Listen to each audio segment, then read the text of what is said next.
158 নম্বর আয়াতে আল্লাহ তাআলা এবার আমাদের আকীদা বিশুদ্ধ করবে। কি বিশুদ্ধ করবে বলেন তো? দুনিয়াতে আমাদের অভিভাবক কে? বেঁচে আছি কে? বাঁচিয়ে রাখছেন। মৃত্যু দিবেন কে? মৃত্যুর পর জীবিত করবেন কে? এই আকীদাটা এখন আল্লাহ তাআলা সংশোধন করবে যে শোনো, আমি তোমাদেরকে বাঁচিয়ে রাখছি, মৃত্যুর পর আমি জিন্দা করব, কিন্তু এখানে কোনো সন্দেহ করবা না। এই আকীদা 258, 259, 260 এই 3 আয়াতের মধ্যে আল্লাহ আমাদেরকে আকীদা দিয়ে দিবেন। দুনিয়াতে যেমন তোমাদেরকে রাখছি আমি, আখিরাতেও তোমাদেরকে আবার পুনরুত্থান করব, এই ক্ষমতাও আমি আল্লাহর। সূরা বাকারা 258, 259, 260 দেখেন কি বলে।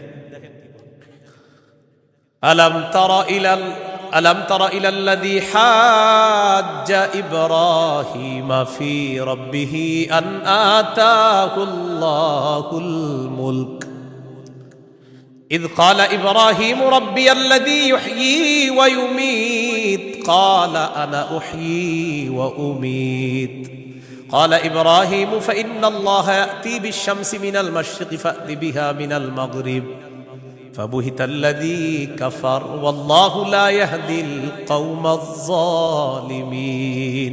নবী আপনি কি দেখেন নাই?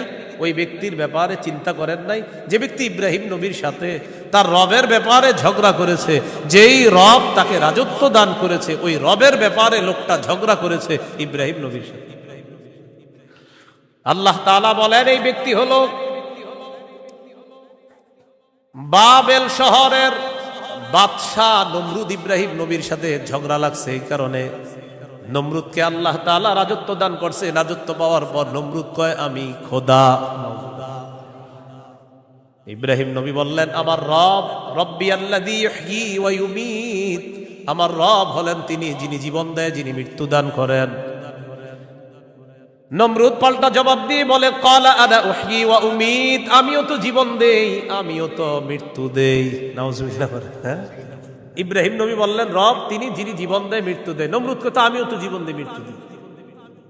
তো ইব্রাহিম নবী তাহলে কি করতে হবে? আমারও রব মানো, কারণ আমিও জীবন দিই মৃত্যু দিই।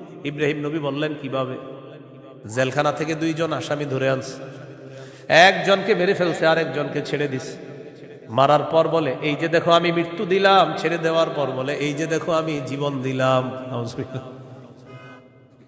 কি ইন্টারন্যাশনাল পদ্ধতির জীবন মৃত্যু! হ্যাঁ, 2 জনকে ধরে আনছে, একটাকে হত্যা করছে আর একটাকে ছেড়ে দিছে।